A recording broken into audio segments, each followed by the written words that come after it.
administration from 2012 to 2016 was to fix Jamaica's long-standing chronic debt problem so that Jamaica could escape the debt trap and give our people a real chance of inclusive national development.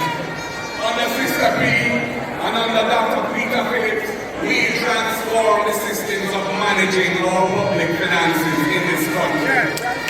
So